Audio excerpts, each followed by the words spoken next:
Hello orchid lovers, welcome back.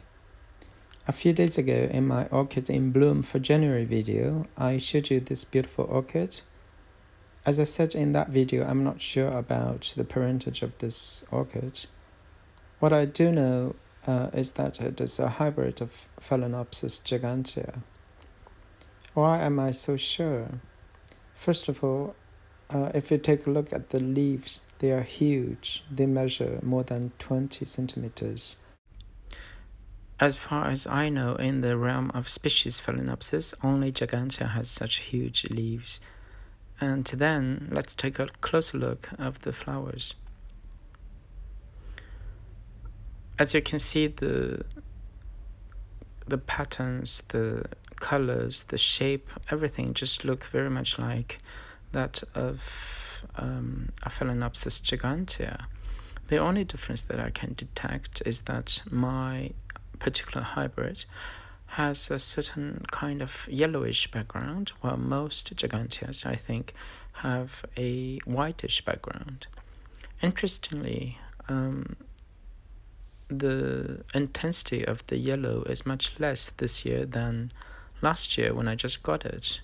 I happen to have taken a short video clip last year when I just got it, so I'm just going to insert that clip here for you to have a comparison. The color variation may result from the fact that we have not had much sunlight in the past couple of months. By the way, one of my viewers, as well as my favorite orchid YouTuber, Bumblebee, suggested that this could be a cross of Phalaenopsis gigantea and Ludmaniana, which is also known as Phalaenopsis joey. On the other hand, despite all the similarities that I just mentioned, this is probably not Phalaenopsis gigantea itself, in my opinion. Why? Because the leaves are simply too glossy, too green, and too round.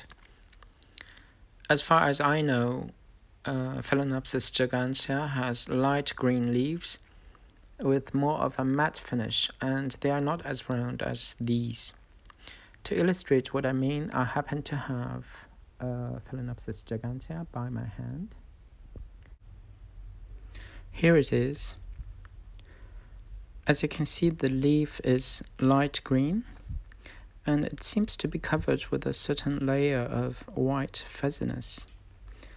And also, the end of the leaf is sharper. Compare this to that. This is so shiny and so green. There's a clear difference, don't you think? By the way, this is probably my slowest growing orchid. In 3 years' time, it has only grown 2 leaves. Maybe I didn't give it the optimal care that it deserves.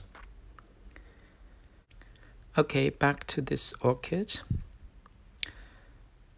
This year it has given me 2 spikes, just like last year, but the flower count has increased, which means the plant is quite happy, and that makes me happy as well.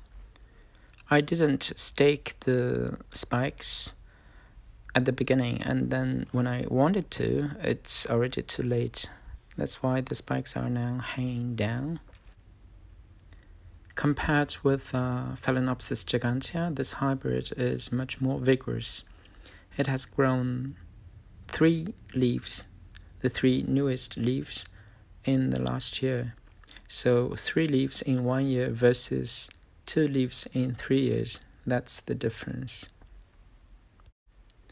In fact, Phalaenopsis gigantea, just like Bellina, Violacea, and Schilleriana, is very commonly used in hybridization because of its distinctive flowers and maybe leaves as well.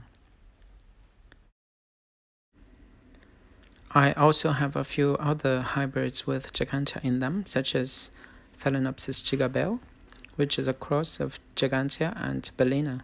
When it's in bloom, I will, of course, share with you.